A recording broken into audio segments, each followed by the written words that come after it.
that goes off the roadway onto the shoulder or crosses the center line. That can be a distracted driver who's looking at a phone, or could be a tired driver. Hi everybody, I'm Leslie Rohde. Welcome to another episode of Ask the Lawyers. Today we're talking about how to drive safely on our nation's roadways with truck drivers. It can be scary to drive around those big rigs sometimes. And what happens if we're involved in an accident with a truck? We have attorney Ray Hatcher with us today to answer our questions about this topic. He's with the Sloan Firm in Longview, Texas. Hi Ray, thanks for being with us. I'm happy to be here. We all get distracted sometimes when we're driving, but what are some of the common distractions for truckers? Well, as is the case with our personal vehicles, the truck cabs have gotten way more complex, and there are more devices in there to cause distractions. Some of the devices the companies themselves put in the vehicles, for example, terminals for the drivers to keep in touch. They get emails from their dispatchers. They have to check in.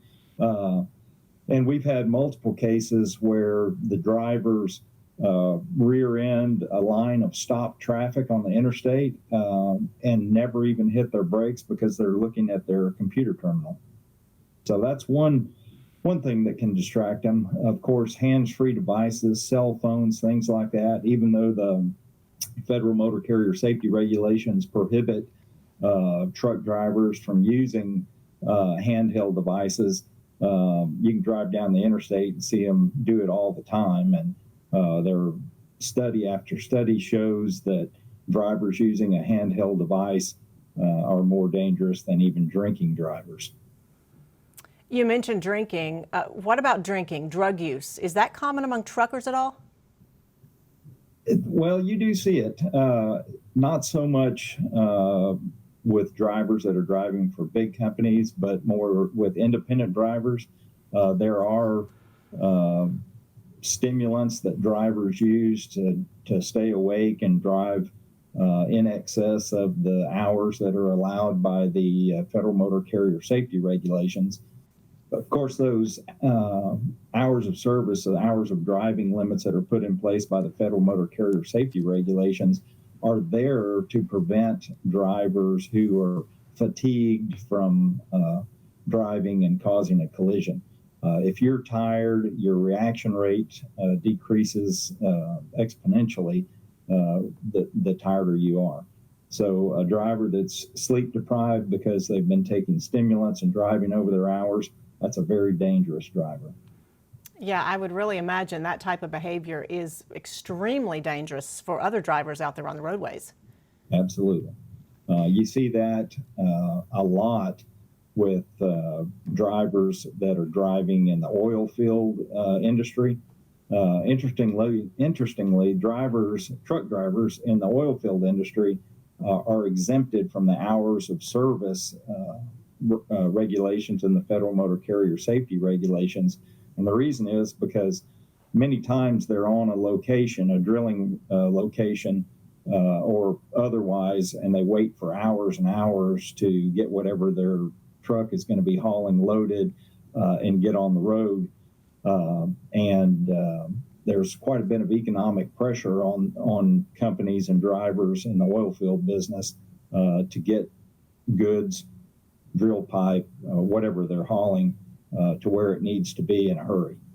So many times you see drivers in the oil field industry that are fatigued and cause collisions. The behaviors that we've been talking about, from fatigue, some of the stimulant use, etc. Is there anything I can do as a driver when I'm on the highway with some of these truck drivers? Is there anything we can see, notice, look at that possibly the truck is doing that would alert me that something may be going on with that truck driver that I could avoid? Well, absolutely. First of all, anytime you're driving on the roadway, especially on an interstate where you're driving 75 miles an hour, or even in West Texas, there are speed limits that are 85 miles an hour. When you're driving around big tractor trailers, you need to be very aware of what's going on with them. Probably most of the people that are watching this have been behind a tractor trailer and it goes off the roadway onto the shoulder or crosses the center line. That can be a distracted driver who's looking at a phone, or could be a tired driver, or could be any number of things, but you see it quite often.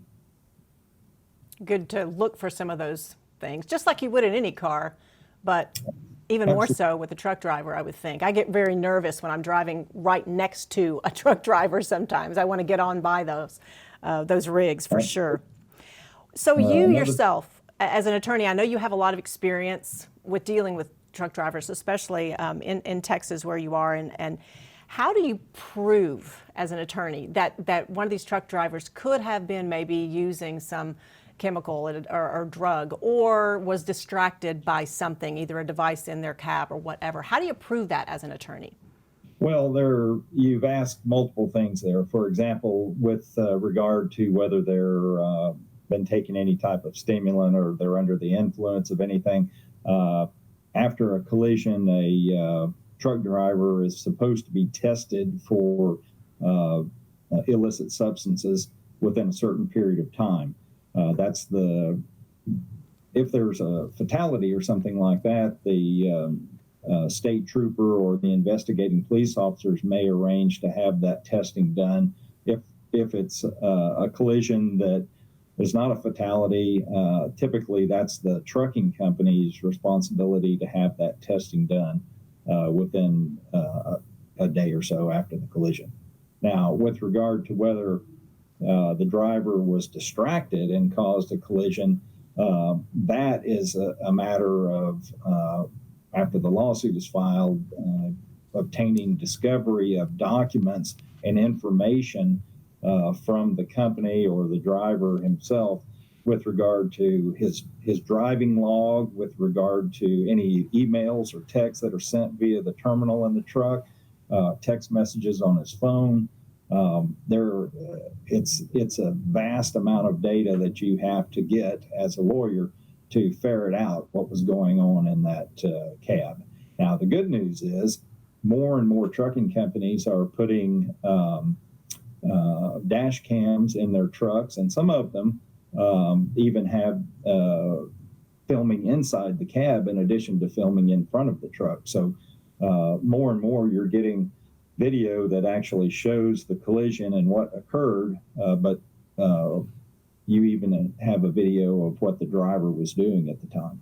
That actually happened to me myself. I was T-boned by a garbage truck, and luckily it had a video camera out the front and of the driver, and the driver was using a cell phone, which is prohibited both by law, but was also prohibited by his employer. Well, thankfully, you yourself have the expertise in that area, and so would be able to help someone like me who was involved in an accident with a truck driver. So if I was involved in an accident, how quickly should I call an attorney? Should I do that immediately, or should I wait to see what happens? Well, the first thing, obviously, is you need to be stabilized medically.